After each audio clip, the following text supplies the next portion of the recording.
Magandang araw, welcome back din sa ating channel, sa ating repair tutorial ngayon. So meron tayong aayusin na CRT TV Pinsonic 21 inches. So bininta niya sa atin, ng halagang 300. So ito po ay sulit naman, so aayusin natin para mapakinabangan. So ito po yung problema nito. So hindi pa natin ito nabuksan, so para makita natin. So ito siya. Hindi naman to siya kalumaan, okay pa naman, pero yung nangyari sa loob, yung plyback ko halata pong na lumalabas yung kuryente sa kanyang wire. So dito siya, kaya siya nag-melt dito. Medyo natunaw yung plastic cover sa rear. So ito yun. So ito yung bubuksan natin kung ano nangyari sa loob. Bago natin buksan ito, sa ating mga kapartners na baguhan dito sa ating channel, so please click the notification bell sa baba at saka please subscribe na lang din para ma-update kayo every time may bagong video tayong ma-upload, para magiging connected na kayo sa ating mga tutorial. So ito, bubuksan na natin.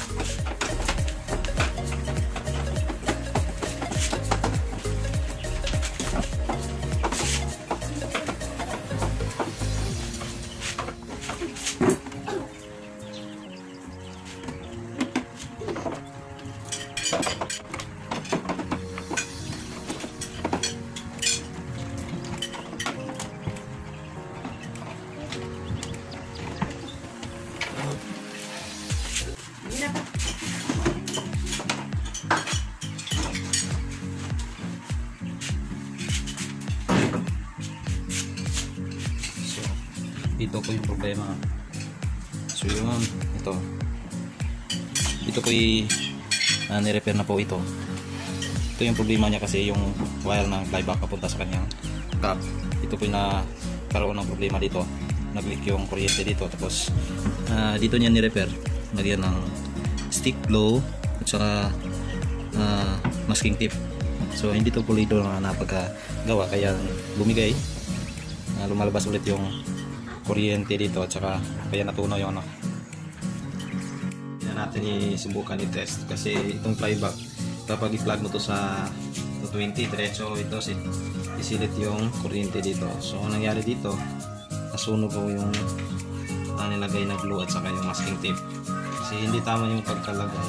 Hindi ganito yung kapag nag-adugtong ulit ng sirang ganito. So dapat mo nito pinutol at saka ginamitan ng cap. Ito yung klase na ilagay para hindi mag-leak. So malakas yung leak nito kasi maabot dito, nasusunog. Tapos tunaw itong cover dito sa loob. Ang laki ng melt dito, tunaw. So ito yung lakas na ano, yung sa glue. So tunaw talaga. So yan natin i-plug. Sigurado kapag ganito yung problema, kasi pati itong sa ground, natamaan yung ground at saka ito sa high voltage papunta sa kanyang yoke, natamaan. So ibig sabihin ito yung okay naman tong flyback na ito lang yung problemado, yung wire. Pero kapag ito yung putulin natin at saka idugtong ulit, medyo mababa na, maiksi na siya. So ang gawin natin ito, since meron naman tayong pampalit, so palitan lang natin ng bago itong buong flyback. Saka ito yung wire itong sa high voltage, so palitan natin to kasi ito yung natamaan sa pagputok ng ano saka yung ano sa kuryente, kaya sigurado kung mayroong problema to sa pitch out. So test na lang natin yung pitch out saka litas natin yung cap. Pag nabitas ng cap, sigurado na natin para iwas po kuryente. Okay. So mayroong kuryente dito, wala naman na drain na lahat.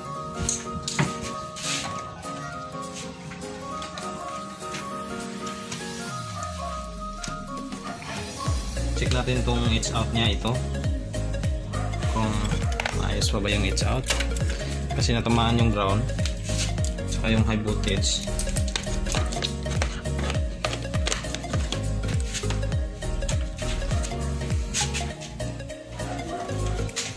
Check natin tong edge out. So yung range position ng ating analog tester is times 1. Okay, ito yung pointer. So ito yung edge out. Okay, ito. So sana hindi siya magkabaliktad, hindi gagana baliktaran. So sigurado sira to. So mayroong reverse na lahat. So ang nangyari kasi kapag matamaan yung ground at saka yung high voltage sa kuryente, automatic na short ho yun kasi naputol sa natunaw pati yung ground at saka high voltage, kaya nasisira normally itong edge out. So detach natin itong edge out.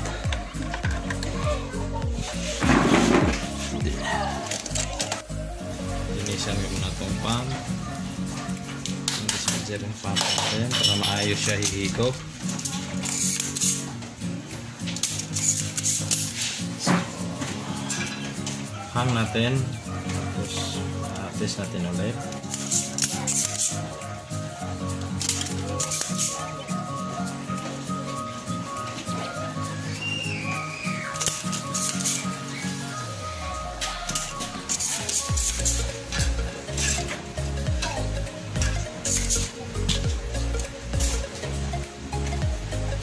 So pati itong flyback, so tanggalin na lang natin to para meron naman akong pampalit. Pwede naman yan palitan ng wire mismo, pero since na magpapalit tayo meron naman akong pampalit na buo. So buo na magpapalitan ko para mas dali.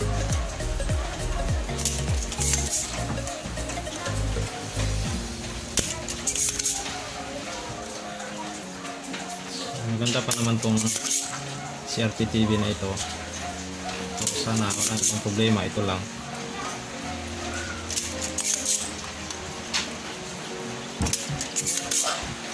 At sa video natin ito, sana makakatulong sa yung mga baguhang nag-repair, kasi ako hindi naman ako eksperto ng pag-repair, hindi ako eksperto. Pero normally sa mga electronic technician, kung hindi ka hands-on palagi sa pagre-repair, hindi ka talaga na-expert, no? So ako, meron akong trabaho, minsan lang ako nag-aayos. Tuwing day off ko lang, at saka nung nag-aaral pa ako sa electronic, hindi din ako nakapag-OJT ng mga malaking shop. OJT lang ako sa aking instructor, kaya sumasama lang ako sa tuwing nag-aayos siya ng mga appliances. At saka may trabaho din ako, kaya hindi ko na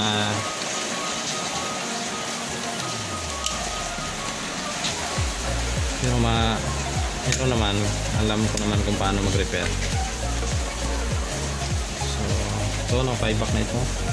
So ito kapag dugtong natin to, medyo maiksi na siya kasi cut natin dito hanggang dito at saka dito. So maiksi na siya, hindi makaabot doon.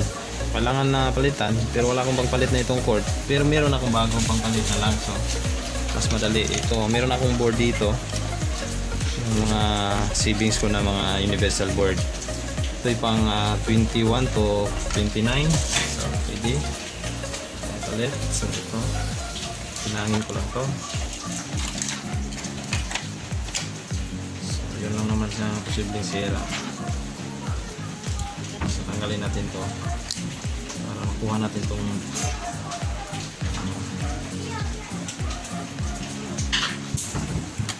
so ito, kunin natin tong flyback. So yung nag-repair na to dati, gumawa siya nito, siguro wala siyang pampalit na bago, wala siyang flyback na maipalit, kaya nagawa niya itong ganitong remedy. So nagka-problema, mas malaki na yung problema kasi tinamaan yung high voltage saka yung ground, kaya pati yung it's out nasira. So mas mainam kung magpapalit nito, diretso sa mas pulidong gawaan. Kung ito ay nung time na nasira ito kasi meron lang tong leak, posible may counting leak siya sa wire ito dito sa high voltage. Kung pinutol niya at saka nilagyan ng ganito, so ganito lang naman yung remedy nito.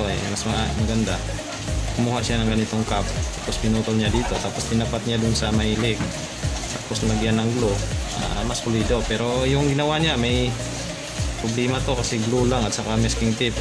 Pag labas ng kuryente, tamaan nitong masking tape, kaya nasunog. At saka yung mas lumaki yung problema kasi umabot dito sa mga ibang wire, at saka natamaan pa yung cover. So ito, palitan na natin to. Kunin ko tong detach ko tong it's out.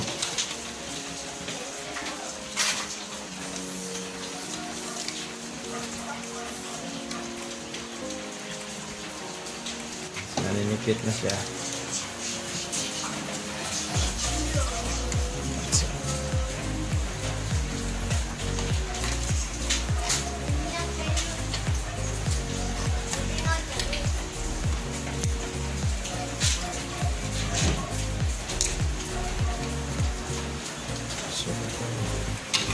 So subukan natin i-test.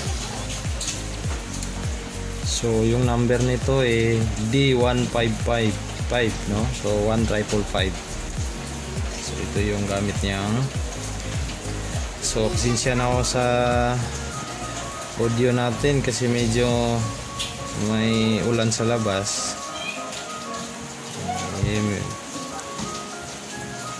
So ganun, sana okay siya, pero na-prove na natin to sira siya kasi bumabaliktad na siya. So ang gagawin natin dito, palitan. So meron tayong pampalit din kasama sa tie-back. So meron tayong pampalit na edge out. So C5339. So mas matibay ito pag nag-start siya sa C. Toshiba din ang brand. So mas matibay ito. Tanggalin natin to.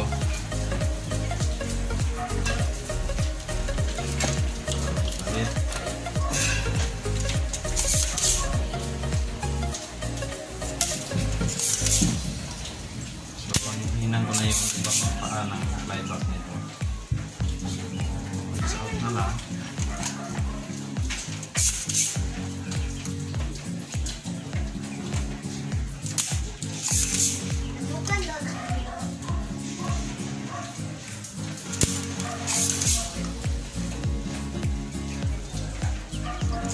Minsan talaga ito mag-aayos ng mga CRT kasi madalas po makiklik na yung mga gamit. So ito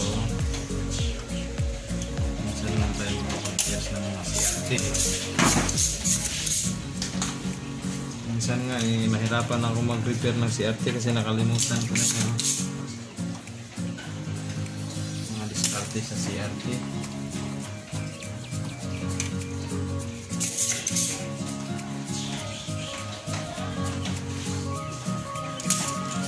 Hindi na halos na yun. Flyback.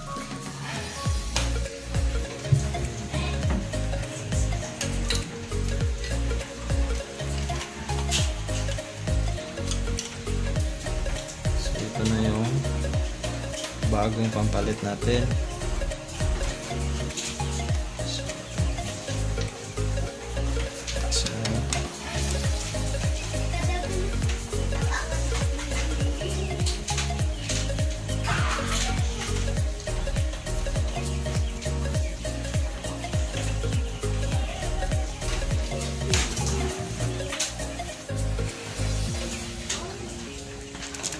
So check ko muna itong ibang kalapit na mga pisa. Galing ko lang para mas maluwag tayong gagalaw. check ko muna. Lapit na mga pyesa nito.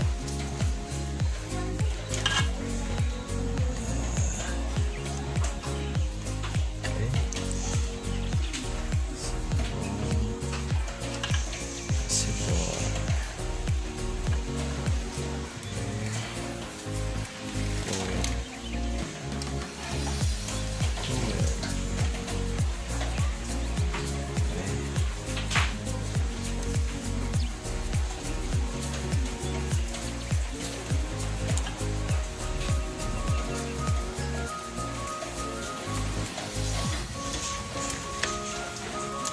Unahin ko itong itsa, tapos lagyan ko ng silicone compound.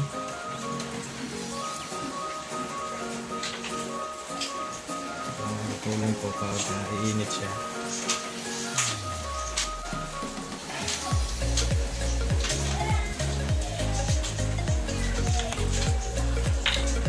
Mas matibay itong nagsisimula sa C na number.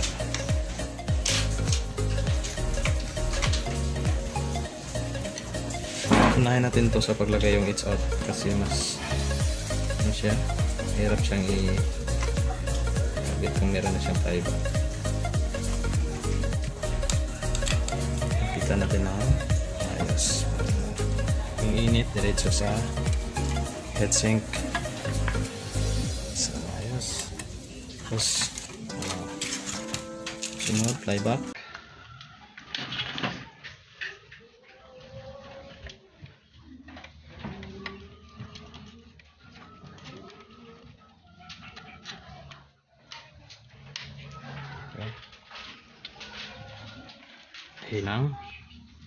Hinangin natin.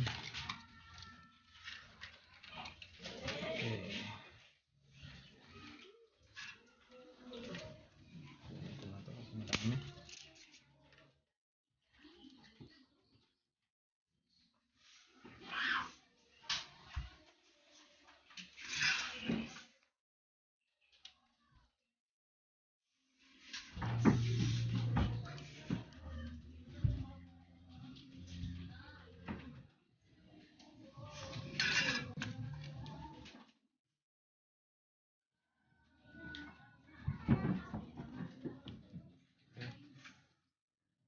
So okay pa naman yung mga tama sa solder dito, wala namang problema.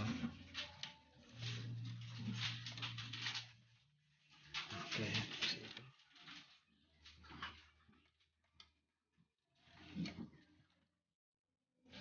Simpleng trouble lang naman ito. Pag mayroon ka lang pampalit, so madali lang to. Hinangin natin itong paa ng flyback.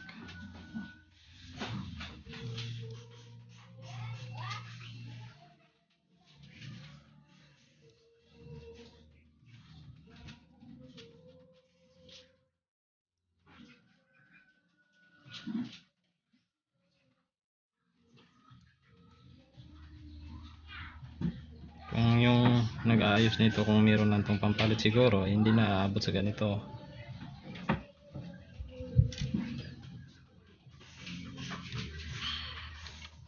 Tanggalin ko lang muna.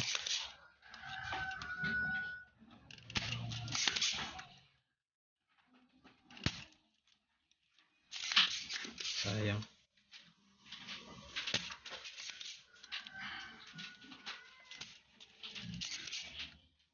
Tanggalin ko muna ulit para ayos sa paglagay yung sinakaangat yung isang paa.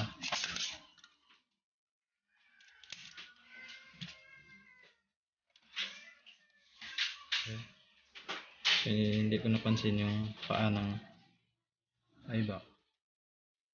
Kaya balik na lang. Sana wala nang problemang iba para diretso na ito gagana. O sigurado wala na itong ibang problema. Kasi yun lang naman kapag tamaan yung ground at saka high voltage na wire, yung positive, siyempre puputok yung it's out.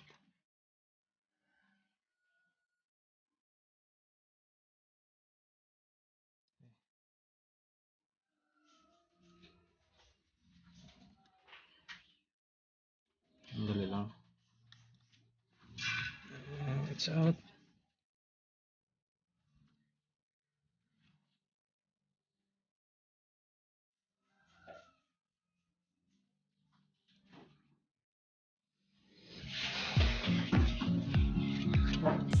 Regulator.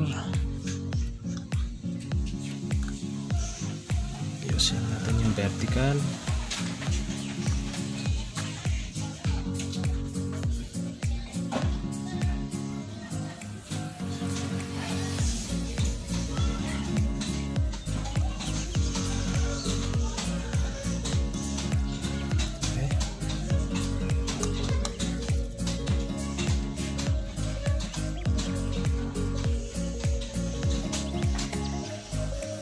So napaka-good pa naman yung ibang linya, yung mga paanan. Okay siya, okay pa naman.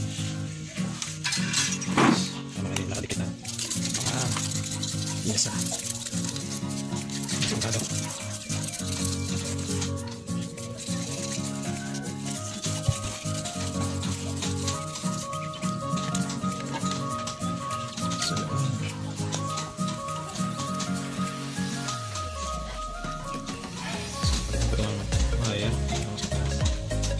Anak na ako ng wire habang butong.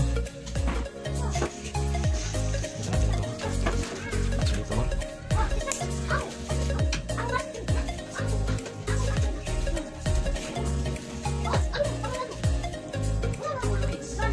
So, ito sa high voltage niya. So ito, ano lang din natin.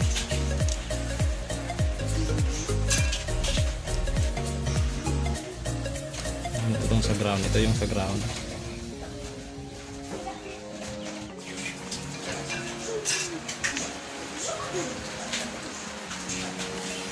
So, yun sa high voltage positive. Sundan natin ang tanggalin. Lagyan na natin ang insulator, tapos dugtong na lang para mas mataas din. Ulan ngayon.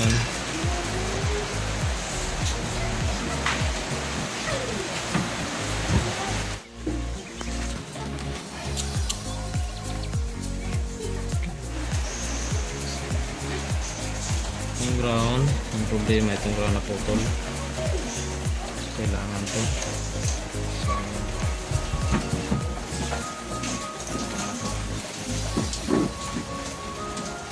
pwede naman itong ground, kalitan ng ordinary na wire. Okay, kalitan natin.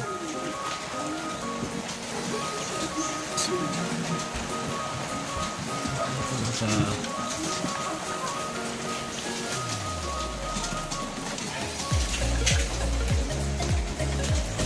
maayos yung wire para maradong merong ground. Palitan natin itong ground wire niya. Naputol kasi. At natin. Pwede naman siya ordinary wire. Kailangan lang siya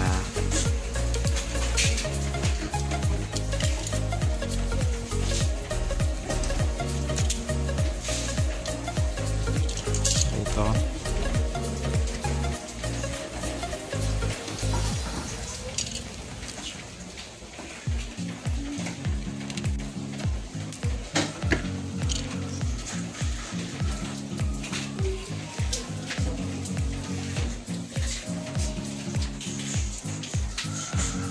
Ulangin natin. Okay.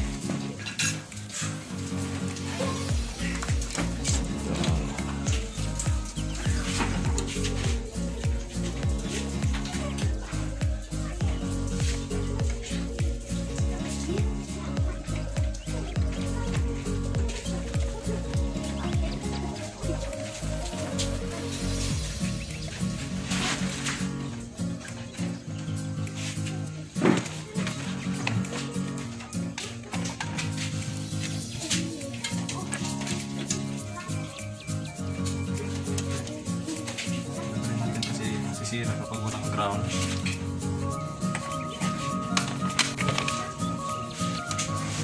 So, kalimutan mo yung ground, sisira yung board.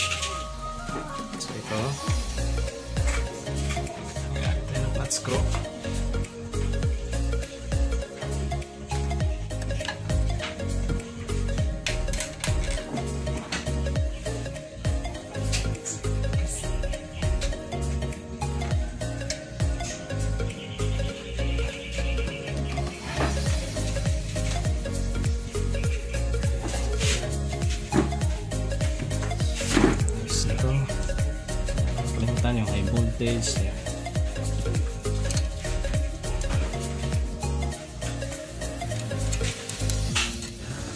ito yung ground natin na pinalit natin. Ito yung ground. So bago na yung ground. So, hindi lang klaro kasi may itim yung pinalit natin. So ano lang, ordinary wire lang yung ginawa natin para kasi na marupok na kasi yung wire kaya naputol. So yun na.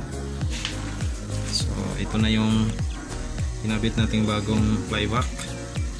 Saka itong it's out.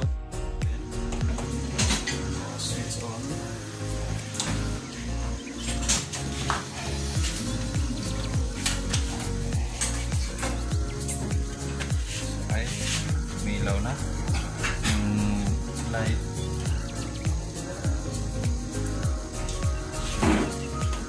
Medyo blurred, so kailangan to i-adjust. So sa flyback lang po sa focus. So itong blurred na ito,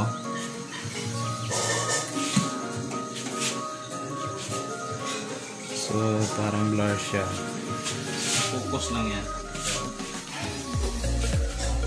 Ito yung sa baba, dito sa flyback, sa gilid, yung screen sa baba. So sa taas sa focus. So kailangan yan sa focus lang yan. So adjust lang natin.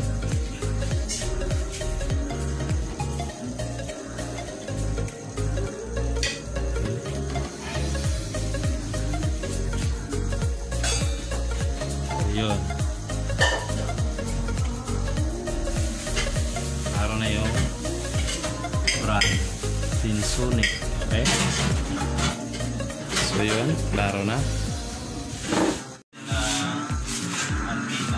Signal announced that all the people who were tested last Thursday got negative. Yun lang. So yun po, ayos na.